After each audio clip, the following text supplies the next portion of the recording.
Our next speaker and final speaker is somebody, again, who's no stranger to this community.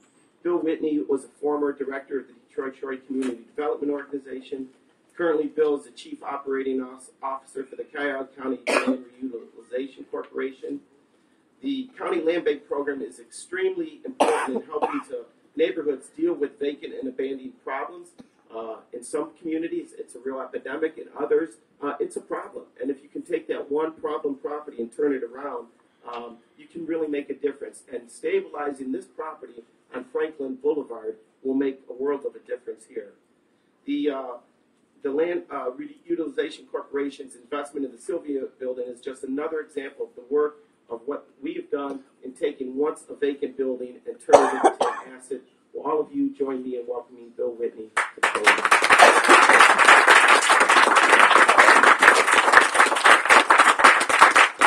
Yes, it's certainly a pleasure to be here on this beautiful day with so many partners and stakeholders that have not only had a lot to do with this project, but I know personally have invested so much time and energy in Detroit Shoreway over the years.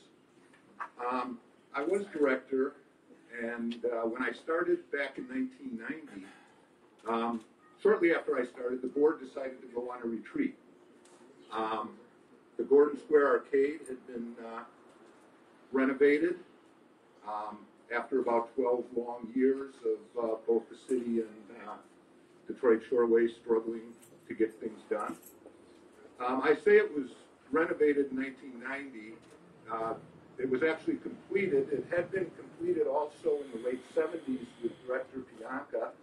We completed it twice more when I was director, and Detroit Shoreway about 4 years ago completed it once again.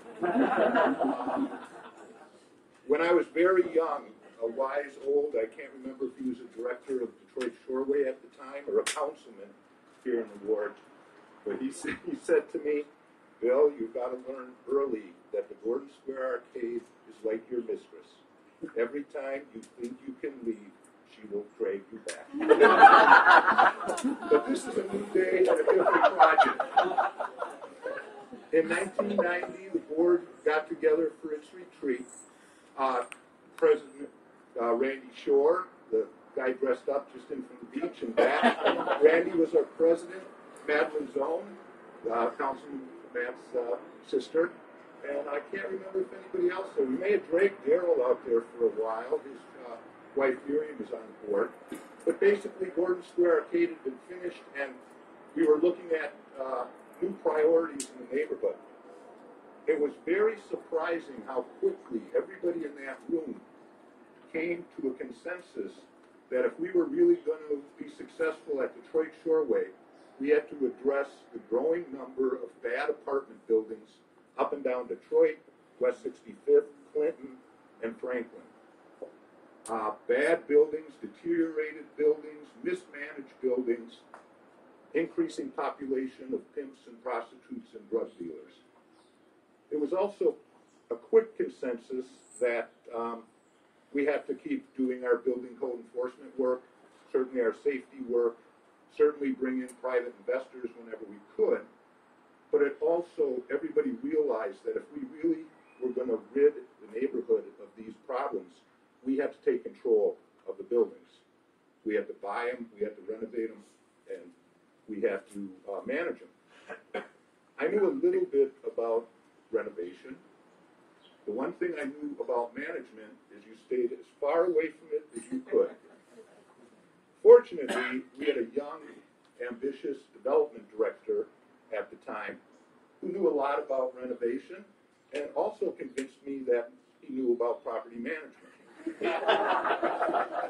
It wasn't until about a year later that Jeff actually pointed out the boarded up building on Detroit Avenue that he cut his teeth on in property management.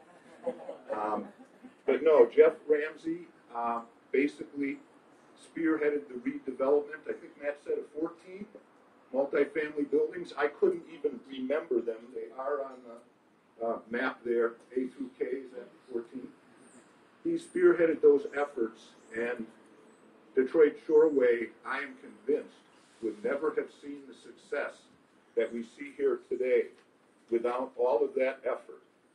It's not glamorous, it's It's not like renovating movie theaters. It's not like building new beautiful homes on a factory site. But I am thoroughly convinced it is what made this neighborhood work. I, again, want to thank the board and the staff of Detroit Shoreway.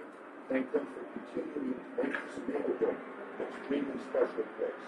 Thank you.